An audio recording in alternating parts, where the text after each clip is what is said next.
I've been told if I really wanted to rain, like most of you, to wash my car before the event. So here I am washing my car, and for an extra boost, I got my lucky KSAT rain jacket on. But for an extra boost, I think I'll still lean on meteorologist Justin Horn, who is tracking everything we need to know about our true chances.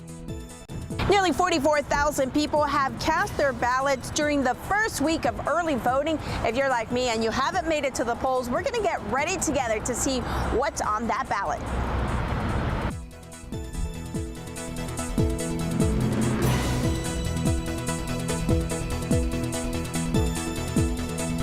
What parents and students on both sides of the issue had to say. Live from KSAT 12. Good Morning San Antonio starts right now.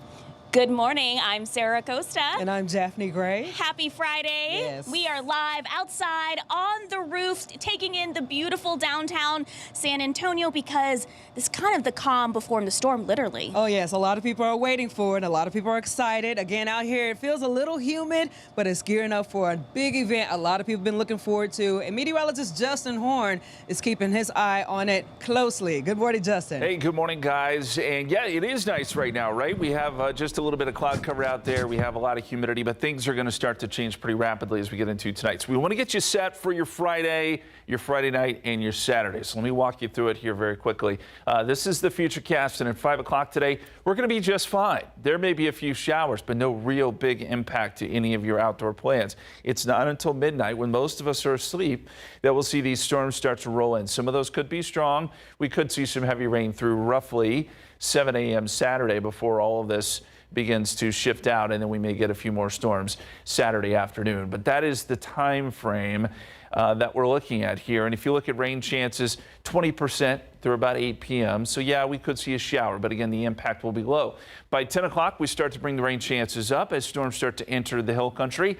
And then by midnight, 70% chance rain, good odds of seeing some storms. And hopefully we just get some good rain out of this, and that will be the end of it. But that said, we do have some storm threats here, street flooding being the top of the list, where we could see some of the heavy rain for a few hours, and we know the roads here that tend to flood.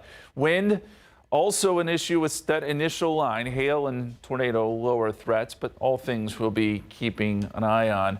And that is the latest when it comes to the forecast. Now let's talk traffic. And as we look at the map here this morning, there is not a lot there. We do have our normal construction slowdowns there on the northeast side and a stall there along 410. So we do see a longer commute incoming from New Braunfels, but everyone else is doing okay at this hour, and we'll keep you posted if anything changes. Hey, good morning, San Antonio. Today, we are rounding off the first week of early voting, and a lot of things are on that ballot, including a lot of propositions, a lot of amendments, and that, of course, includes the two big ones here in Bexar County that we've been tracking. But get this, so far in early voting, nearly 44,000 people have already made it to the polls during the first week. Just yesterday, about 10,000 of them voted, and the big draw, of course, here in Bexar County is a pair of propositions that would raise use the county venue tax, and Prop B would help fund a new Spurs arena. Prop A would fund a makeover for the arena that they would leave behind, making it more of a rodeo-style event that would go year-round. And listen to this. Opponents to a Spurs Arena funding plan have filed an ethics complaint with the city. In the complaint filed just this week on Monday, they pointed to past and at the time planned town hall-style events by some city council members, which they say featured Prop A and Prop B supporters, but not opponents. Voters deserve clear, factual information before they vote, not carefully filtered, one-sided talking points from City Hall. They should never be run, as we have seen, as simply City Council district rally opportunities disguised as forums with the Spurs council members and staff. A city spokesman told us, quote, the city of San Antonio provided a fact-based framework for information at city council town halls open to the public. The complaint will go through the city's ethics review board. But listen to this. That process will likely run past the election day on November 4th. And for supporters, town hall political mailers, text messages, and block walking have all been part of the efforts to woo voters. Just last night, the Spurs hosted a Spurs and Rodeo phone bank where they'll be cold calling voters. But while national races might be red and blue versus blue, things are a little different among these props. Listen to this. We took a look at the polling from earlier this month. Among all likely voters, there was more opposition than support. And while Democrats were more likely to support Prop B than Republicans or independents, it was still very mixed for them. Prop A, on the other side, for the new rodeo district, it had more overall support. Once again, though, it was a mixed bag for both Democrats and Republicans. And right now on KSAT.com, that is your election headquarters. Some important dates right now on your screen. Early voting is underway today all the way until the end of October 31st. Election day again is November 4th, and we have more information on this proposition, the amendment. What do they mean for you? Even if you're in Bexar County or beyond, there is something on the ballot that you're going to need to find out about. And of course, you can head to ksat.com/vote. We'll send it back to you. Patty, thank you. Well, she was just feet away when police shot and killed her ex-boyfriend outside a San Antonio motel. We've been following the story of 36-year-old Odin Paul Bustos since SAPD says he fired first at officers last Wednesday. This morning, we're hearing for the first time from the woman who called 911. She was staying at the Ramada Inn off Highway 90 in West Military Drive last Wednesday. She says she dated Bustos for 2 years, but broke up with him after he went to jail. She says she tried to keep her distance, but still had some contact with him. She says last Wednesday, he was looking for her at the motel. She's asked us not to share her identity because she's afraid of retaliation and trying to find a way forward. He was pointing the gun at me, so I ducked and I just ran around the hotel. And I didn't want it to happen like that. I mean, I knew he needed help and I was trying to tell everybody. She's sharing her story as a warning to other women. If you or someone you know is experiencing domestic violence, help is available 24/7. We have local resources on KSAT.com. The trial for 3 San Antonio police officers will soon continue. And so far, jurors have heard what a former San Antonio police officer told investigators hours after he and 2 other former officers shot and killed a woman. Alfred Flores was the lead officer on scene the night Melissa Perez was shot and killed in her apartment in 2023. Yesterday, Detective Deanna Platt was on the witness stand. She took down Flores' written statement the morning after the shooting. And in his statement, Detective Platt says that he never asked for additional resources like the SAPD mental health unit on the night of the shooting. Did he say that he considered asking for officers from the mental health unit? No, he didn't. Same objection, Judge. She doesn't. Did he say in his statement that he considered calling for SWAT? No, he didn't. Found guilty, all 3 officers face up to life in prison, and we're live streaming this trial gavel to gavel. It will resume on Monday, and you can watch it all on all of our streaming platforms. Well, this morning, the New Braunfels Board of Trustees has voted to reopen middle and high school libraries starting on Monday. This all comes as the district says that it's trying to comply with the newly passed Senate bill to ban harmful, indecent, or profane content in books at school. A list of the 81 books is now on their website, and this morning we will begin reviewing these books to decide if they are Senate Bill 13 compliant or non-compliant, and will label them as such. The bill bans books that are indecent or profane from being allowed in public school classrooms and libraries in Texas. I'd like to bring up the Supreme Court case, Board of Education v. PICO, which ruled you cannot restrict the availability of books because you disagree with their ideas and or content. Although this is a temporary closure, it is still a form of censorship because it restricts my access to the books within the library. I want to commend y'all for doing what's right. I want to commend y'all for having a backbone and standing up. The reason the state has to keep stepping in and banning cell phones in schools and banning library books is because regular school district boards are not doing it. Well, parents in the district are still able to restrict their own child's access to books via their online portal for the district. NBA headlines turned upside down this morning. Trailblazers head coach Chauncey Billups and Miami Heat guard Terry Rozier are among more than 30 people charged in a massive federal gambling investigation. A prosecutor said that the schemes, one involving insider sports betting, another rigging poker games, stretched for years and funneled tens of millions in illegal profits. Well, Brooklyn's U.S. attorney calls it one of the most brazen sports corruption cases since online betting went legal.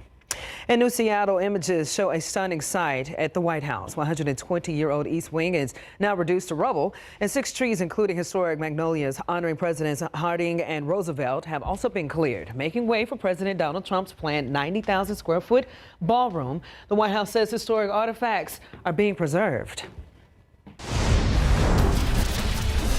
Outside with live cam, it is 5:10, 71 degrees, and this is a severe weather risk for tonight. It has changed a little bit. We've seen it come up some. The threat for hail and gusty winds is there. We're going to talk more about it coming up.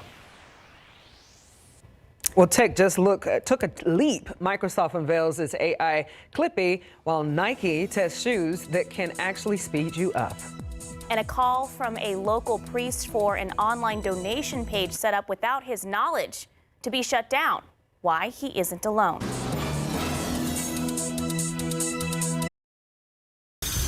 Welcome back. It is 5:14. We got a local priest speaking out against GoFundMe. The online fundraising platform recently created more than 1.4 million donation pages for organizations that are registered nonprofits in the U.S. Yeah, one of those pages lists St. Pius X Catholic Church here on the northeast side of town, and that's the problem. The priest who runs that church says the page is causing problems. Our Stefania Jimenez spoke with Father Pat O'Brien. He says he never asked for this page to go up and is now demanding GoFundMe to take it down. It just isn't fair. It's dishonest, and it's creating a lot of extra work for us. It's that simple, according to Father Pat O'Brien. So when he went online and saw his parish, St. Pius X Catholic Church, had a GoFundMe page, It says St. Pius X. It's spelled correctly. It's their tax ID number. he was immediately concerned. We don't do that. His parish does receive funds directly through its website. Father O'Brien says it's easier to track the money coming in that way and simpler for people to understand, especially those who aren't comfortable donating online. We work very hard to get all of our people, especially those that are a little bit older and advanced in years, to trust online giving.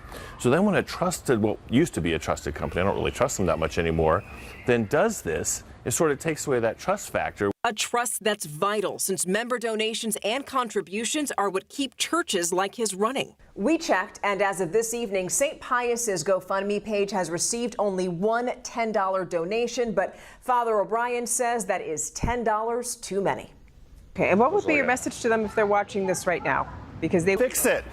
I mean, it's not that hard. Take it down. We didn't ask for it. We don't want it. It's confusing people. Take it down.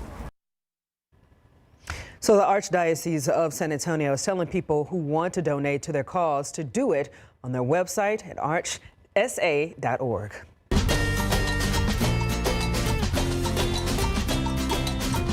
Well, Muertos Fest starts today, and if you can't go, you can still be part of the tradition without leaving your home.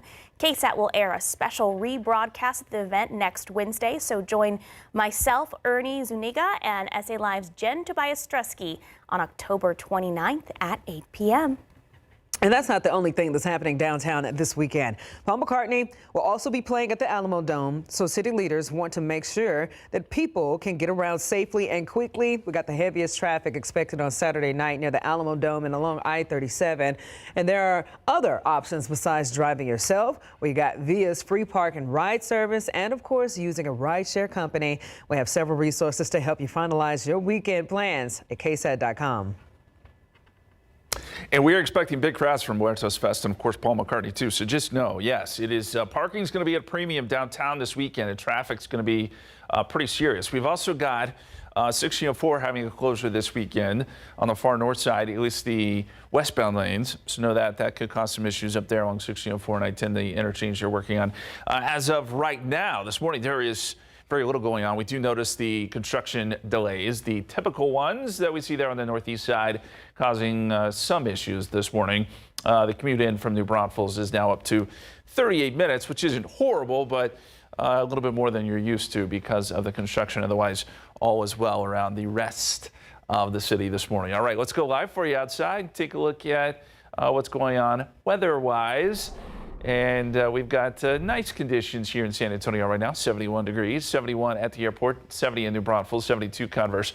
Easterly winds this morning at about 5 miles per hour, and humidity remains very high. It's very sticky, and moisture surged in out ahead of our storm system, which right now is over the Rocky Mountains. We can see the swirl in the atmosphere, right? So this is a pretty dynamic low, and the way it's setting up as it comes across Texas, it's going to give us some pretty good lift. It's already developing some showers and storms across North Texas.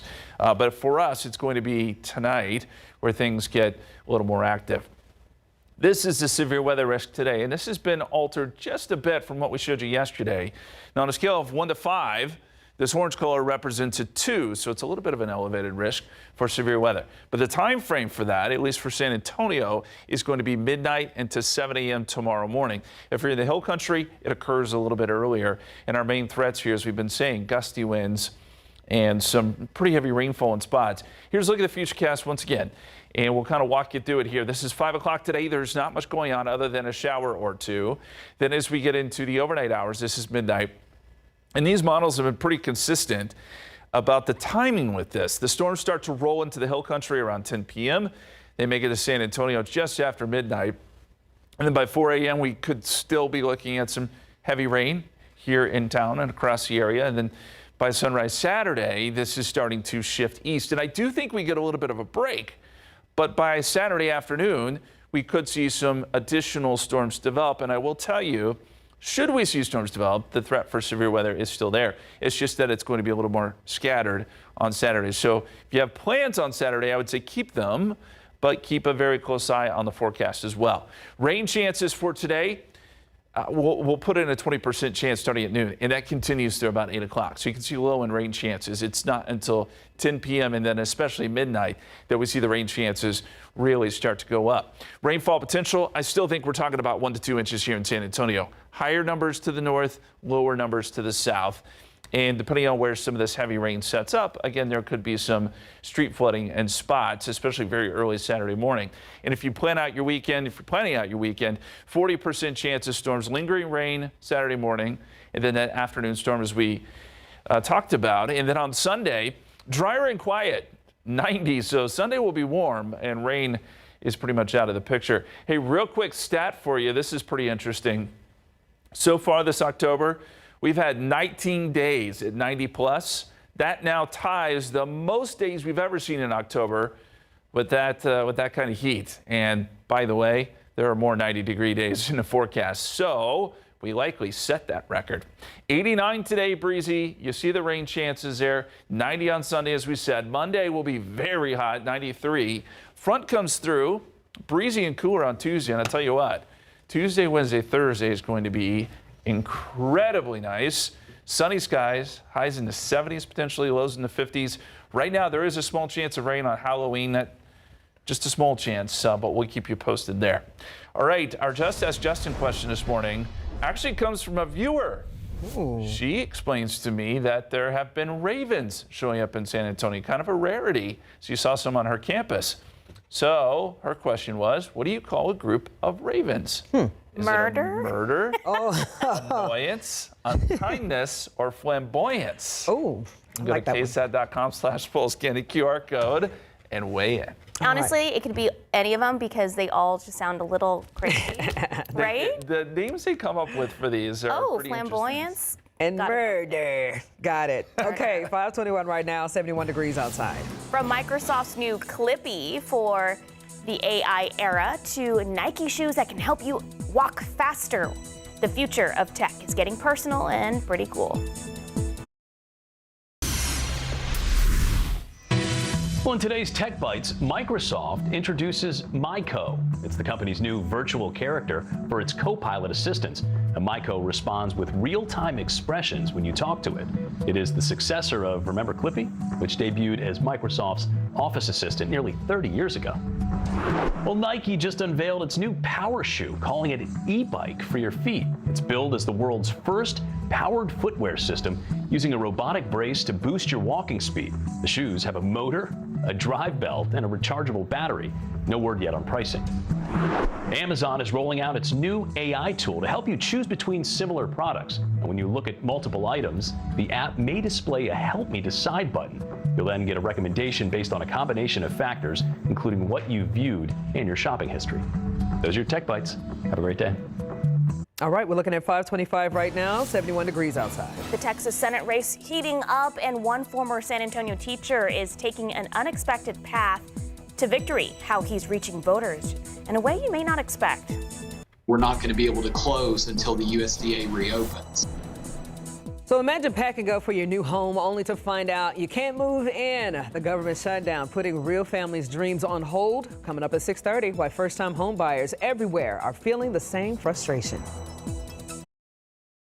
Coming up on 5:30 right now. Again, good morning, San Antonio. On this Thursday, we're gearing up for a lot of excitement happening this weekend. And I'm talking about just the events. Yeah, you know, we have Muertos Fest happening downtown. We're going to be taping a really great show. Myself and Ernie Zuniga and Jen Tobias-Tresky will be out there on Saturday. You can watch it on KSAT on Wednesday at 8 p.m. But Justin, I'm very concerned about this severe weather we may have during the event. So excitement and concern.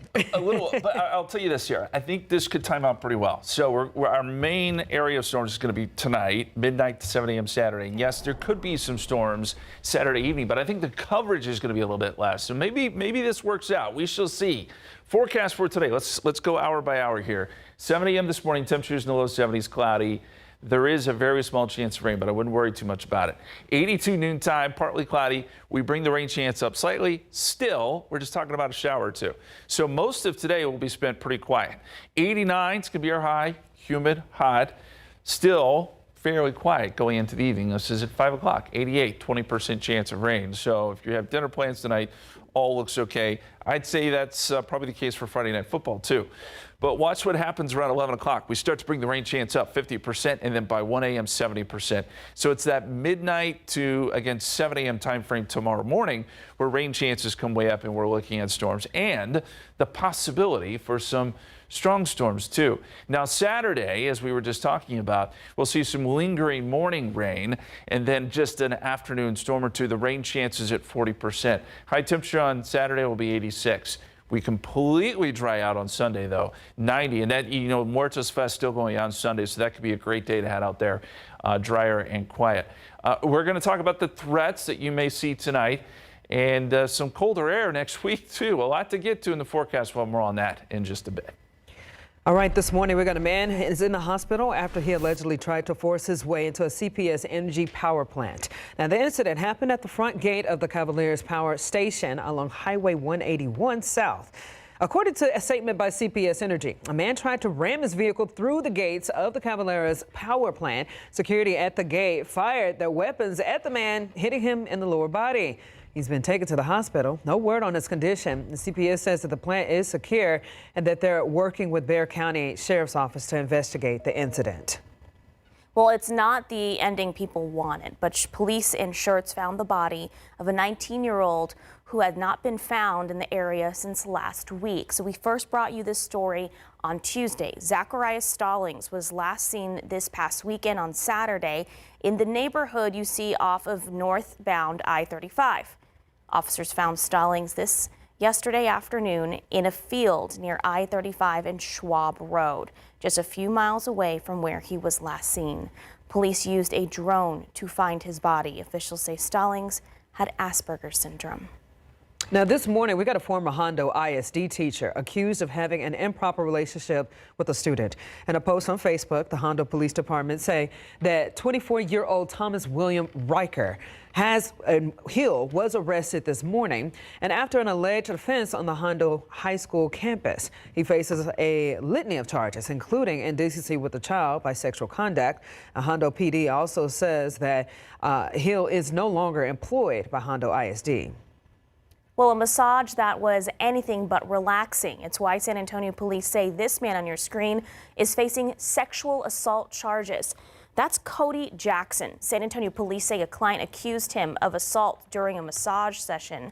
Investigators say it happened in July at Massage Envy near Loop 410 and State Highway 151. According to the State Department of Licensing and Regulation, Jackson's massage therapist and instructor licenses were suspended on October 20th.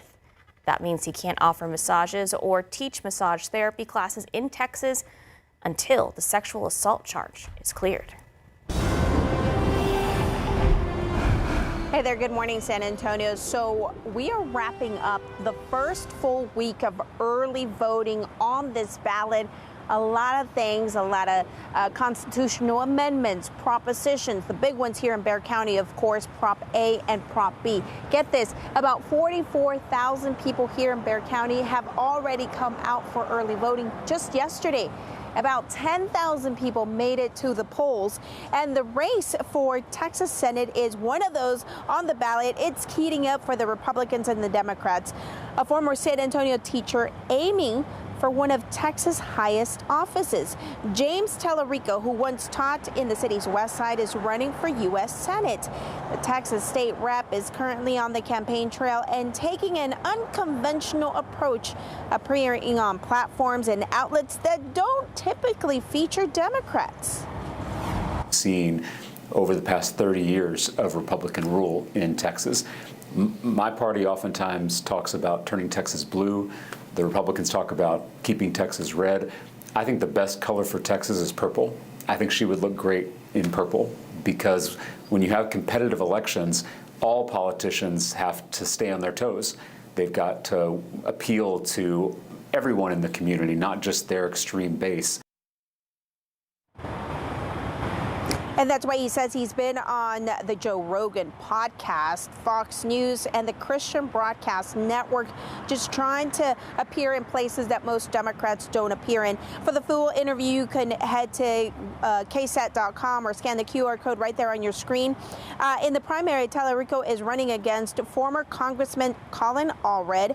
We're working to put together a story with Colin Allred, a sit down with him later this evening. Of course, again, election is November 4th, and we have all the information that you need on the ballot, what's on the ballot, what's on the amendments for not just Bexar County, but all over our region that we cover. Just head to ksat.com/vote. We'll send it back to you. Patty, thank you. After more than 45 years, the popular local restaurant Good Time Charlie's on Broadway is closed for good. Our crew spoke with Millard Stetler, one of the co-owners of the restaurant, about why now was the right time to say farewell. Goodbyes are always unpleasant, but I think this is great. We love the business, but it has a kind of a shelf life for people, and I'm, it's time for Eddie and I to hang it up. Fans tell us they are going to miss their signature chicken fried steak. This morning, President Donald Trump says that he is ending all trade negotiations with Canada. On social media, the president said that he was taking that action because of the ads featuring former President Ronald Reagan criticizing tariffs. A government leader in Ontario says that his province would spend $75 million on the ad campaign to run in the United States. The Reagan Presidential Foundation says that the ad misrepresents Reagan's speech and his remarks were edited without permission. Alabama carried out an execution last night using nitrogen gas. Anthony Boyd, who you see right there, convicted in a 1993 murder of over a drug debt, was put to death last night. Proclaiming his innocence with his final words, the state began using nitrogen gas last year, a method that replaces oxygen with pure nitrogen through a mask. Supreme Court Justice Sonia Sotomayor issued a sharp dissent after the court refused to block the execution, calling the method deeply troubling. All right, outside on the roads, it is 5:37, 71 degrees, and we're looking at some of the TransGuide cameras here. No big issues. It's the 1604 Redland, obviously some construction there, but it is not slowing things down, at least for the moment. And as we look over at the Traffic Authority maps, just the northeast side where we're seeing some slowdowns here, and that's inbound on I-35, so you may experience some construction, and this is pretty typical. All right, let's go live for you outside. Again, 71 degrees out there and cloudy. We're going to be taking a look at the rainfall potential this weekend. Some pretty good numbers coming our way, I think, when it comes to rainfall. That forecast is straight ahead. Well, do you think your morning hair routine is safe? Uh-oh, a major recall is making some curling irons a real burning issue. And from blocks of ice to pure holiday magic, you're going to see how 40 master carvers are bringing Frosty the Snowman to life at the JW Marriott. All right, welcome back. We wanted to check in real quick on the tropics. We have Melissa out there right now, which is still a tropical storm. Winds are at 45 miles per hour, but this is forecast to really intensify and kind of sit there for a couple days. So folks in Jamaica, Dominican Republic, Haiti need to watch out for this as it is forecast to become a major hurricane. Welcome back. 544. Target planning to lay off around 1,000 corporate employees. Along with the layoffs, company also announced that it will not be filling 800 positions that are currently open. And together, it will impact about 8% of the Target's global corporate workforce. Company says that the layoffs and changes will help Target be better positioned for the future. Well, J&D Brush is recalling thousands of hair curling irons due to a burn hazard. So the product is the Bioionic 1-inch long barrel curling iron. According to the Consumer Product Safety Commission, the barrel of the curling iron can snap and come off, creating a burn hazard. So the recall covers roughly 357,000 units. The impacted units were sold in stores and online from August of 2022 through July of 2024 for about $165. If you have one of these affected units, you should stop using it and contact Bioionic to register for a free replacement. Stranger Things fans are going to have the chance to ring in the new year in a very special way. Netflix says that the series finale will get a theatrical release.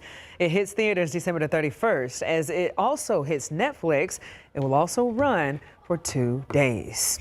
Creating an ice masterpiece. We got the attraction Ice returning this year. Such a cool event. Around 40 master ice artisans from China have arrived in San Antonio to start carving. This year's theme, Frosty the Snowman. The artisans will spend 30 days at JW Marriott San Antonio Hill Country Resort and Spa and transforming more than 2 million pounds of ice sculptures by hand.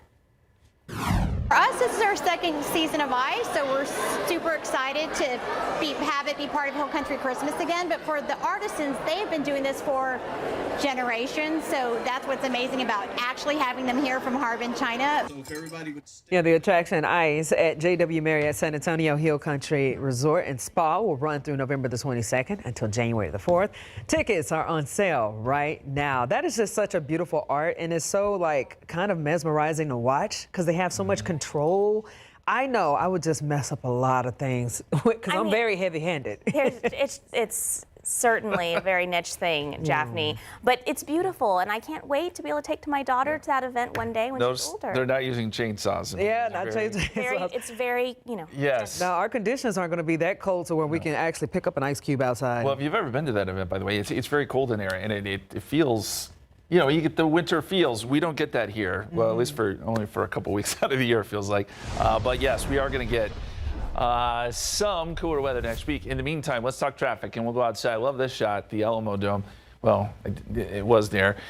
We've got clear conditions here on I-37, 37 and 181. Looking good there. We do see those clouds there in the distance. It is going to be a cloudy morning. There's 37 in the Alamo Dome Tower once again. Great look there at I-37. I love the perspective. 281 at Borgfeld, that's way up north, looking good there. And 281 at Wilderness Oak, same story. So the TransGuide cameras are not revealing any issues. And as we look across the city, this just popped up, but I do believe that is a stall. So most likely not going to slow down traffic much. The only slowdowns we're seeing are up here along I-35, and that's going to be inbound. And we have a couple of areas where construction is slowing things down. So coming into Selma, and then right as you get past 1604, you're going to find some slowdowns coming in. So this is going to slow you down a little bit this morning. These construction issues have been off and on. All right, now let's talk weather. And we'll show you that we've got Mostly cloudy skies outside right now. 71 degrees at the airport, 70 in New Braunfels, 72 Converse, 68 in Bernie. We've got an easterly wind that's been pretty light this morning. Humidity is very high and it's sticky. I know Jeff and Sarah know that. They were on the roof a little bit earlier. Futurecast shows that we're going to get a couple showers this afternoon. Most everything we see today is going to be light. It's going to be brief. Shouldn't be a big issue. So your Friday afternoon, Friday evening plans are okay. It's not until, I'd say, 10 p.m. that we start to see some of these storms moving in across the hill country, and then around midnight here in San Antonio. And these models have been so very consistent on bringing these storms in.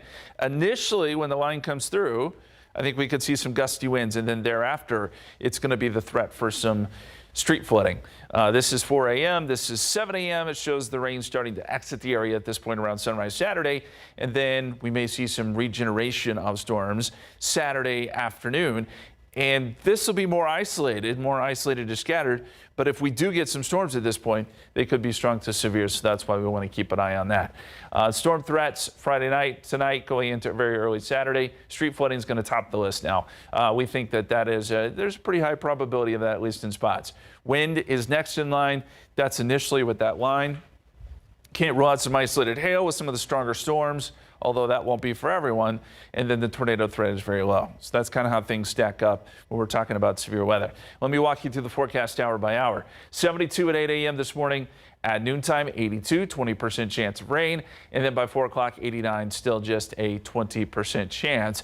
It's not until we get into, say, the 10, 11 o'clock hour that rain chances start to rise. And by 1 a.m., 3 a.m., 5 a.m., we're talking a 70% chance of rain. So almost a sure thing here that we'll get some rain around the area. How much? 1 to 2 inches, I think, on average. San Antonio along Highway 90 and along Interstate 10. Further north you go, the higher the numbers I think they will be. But if further south you go, the lower they will be. A half an inch to an inch. And I know everybody in the area at this point needs rain. We'll see what we can come up with here. But I'm hopeful that it will be fairly widespread. Hey, here's another interesting stat for you. The first morning on average that we see below 60 here in San Antonio usually occurs somewhere around September 26th. Well, we're way past that. The latest morning we've ever seen where it's taken us to drop below 60 is October 22nd, and that was back in 1929. So we have surpassed that now. It's been a very interesting fall so far. Coolest yet has been 62, but I do think that as we get into next week, we're going to have some mornings where we do drop below 60. It's about time, right? 70% chance of rain tonight into tomorrow morning, 40% chance on Saturday. We'll get a quiet day Sunday, 90, 93 Monday. Monday's going to be our hottest day. Front slides through, breezy and cooler on Tuesday, and Wednesday and Thursday are the days I'm really looking forward to. 70s for highs, 50s for lows, and I think Halloween could be pretty nice too, although at this point we do have a small rain chance in there. All right, just ask Justin this morning. This is a question that comes from one of our viewers. She wrote me yesterday and said she had been noticing some ravens on some of her, she works as a teacher, noticing some ravens on the campus there. And so she wanted to ask everyone, what do you call a group of ravens? Is it a murder, an annoyance, an unkindness, or a flamboyance? Unkindness taking the lead. I just don't understand. We're talking about birds, right? Birds, yeah. Birds. Like the raven. Yeah, I know, but I'm saying, like, why are all those adjectives, or they feel like adjectives? The English language is odd sometimes, I'll say that. Oh my gosh. Okay, well, hey, I will probably lean on the viewers today. Always. 5:52 right now, 71 degrees outside. A wild new way to celebrate the San Antonio Zoo's latest venue opens its doors, and the view. Up next, why the Lions might crash your party.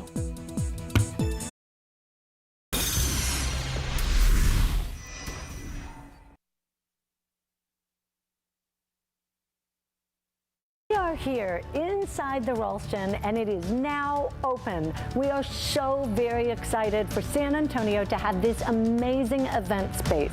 It can hold up to 500 people indoors in the ballroom, as well as the balcony, and there are doors that open, telescoping doors, so that you can also have an indoor-outdoor event.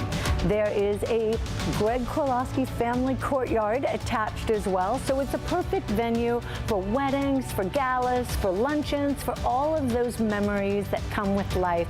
It's perfect here at San Antonio Zoo. All right, it is 5:55, 71 degrees. New Braunfels schools are reopening libraries next week, but not without checking what books are on the shelves. How the district is reviewing 81 books to make sure that they follow Texas' new law on indecent content. Well, we've reached the first week of early voting, and as you may know, Bexar County voters are facing two big propositions that could change the future of the Spurs Arena. We'll tell you about a new ethics complaint that is shaking things up. And if you're taking a look outside, photojournalist Alex Gomez, he's on the roadways checking out what your commutes are looking like this morning. We're going to be checking in with him and Justin Horn, watching your weather and traffic.